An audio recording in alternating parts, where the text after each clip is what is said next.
የትግራይ ወያኔ ተብሎ ሲመጣ በመጀመሪያ በ1972 ዓመተ ምህረት ታህሳስ ነበረ። ታህሳስ ወር አርብ ቀን ነበር የገቡ። ሲገቡ ግን ተከዜ ሲሻገሩ ጀምረው ብዙ ወገኖቻችን ገድለው ነው የመጡ። ማዕደም አፍስሰው ነው የመጡ። ባለ ዓላማ ከሆነ አንድ ሰው ነዋሪ ሰው አይገልም። ነዋሪ ሰው መሳሪያ የሌለው አይገልም። እነዚህ ግን በመጀመሪያ ዓላማቸው የወልቃይት የጠገዴ የቃፍታ ሁመራ ህዝብ አጥፍተን የኛን አርገው የሚል አጀንዳ ቀርጸው በ1968 ዓመተ ምህረት የተቀረጸ አጀንዳ ነው። ያውቃሉ አቶ ጌታቸው በደንብ አርገው ያውቋቸዋል የወያኔ አመራር ስለነበሩ። ስለዚህ መተው ስራውን ሰርተውታል፣ ፈጽመውታል። ብለን ደግሞ እኛ መንግስት በወቅቱ ደጋፊ አልነበረንም። በራሳችን መሳሪያ፣ በራሳችን አቅም፣ በራሳችን ኢኮኖሚ ተዋግተን ደርግ ከወደቀ በኋላም እስከ 2 ዓመት ተዋግተናል።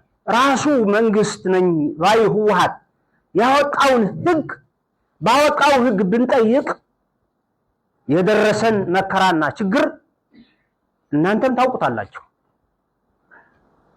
ታውቁታላችሁ። ከሁመራ 50 ልዩ ኃይል፣ ከመቀሌ 50 ልዩ ኃይል፣ 100 ልዩ ኃይል ሂደው ነው ለነ ኮሎኔል የተዋጓቸው። ያውቃሉ እርስዎ። የፌደራል ተብሎ ግን ተዋሽቷል። ለምንድነው? ጥያቄያችን እንዲዳፈን ነው። እኛ በህገ መንግስት ጠይቀናል ብለውታል ወንድሞቼ። በህገ መንግስት ብንጠይቅ ሌላ ስም ተሰጠን። እስኪ ሌላው ይቅር፣ የማይካድራ ህዝብ ምን አረገ? ምን ወሰደ? ምን አለ? ምን አጠፋ እንዴ? ይሄ አይበቃም? ይሄ እኮ ይበቃል። ጊዜ ካገኙ ተከዜ አፋፍዩት። 4 ጉድጓድ ተቀፍሮ 4 በ4 ስፋቱ ጥልቀቱ በግሪደር 8 ሜትር ተቆፍሮ እየተገደልን እዛ እንድንከተት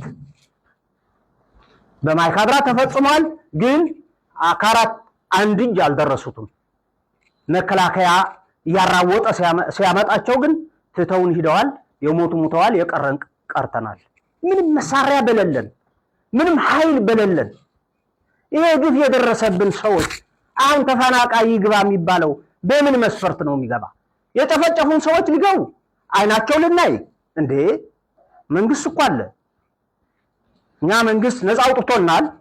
4 ዓመት ፎይ ብለናል። በልጆቻችን በወንድሞቻችን እየተስተዳደርን ነው። ህጉ ተቀብለነዋል፣ ስርዓቱ ተቀብለነዋል። እያመሰግን መንግስታችን እየኖርን ነው። አሁንም የቀረችን ያቺ ነፃነታችን ያልልሰን ነው። ሌላ በመንግስት ትችት ጥያቄ የለንም። ያቺ ማንነታችን ያረጋግጥልን ብቻ ነው። ሌላ በዚህ ወጣ፣ በዚህ ሄደ፣ በዚህ ነፈሰ አጀንዳችን አይደለም። አጀንዳችን ማንነታችን ነው።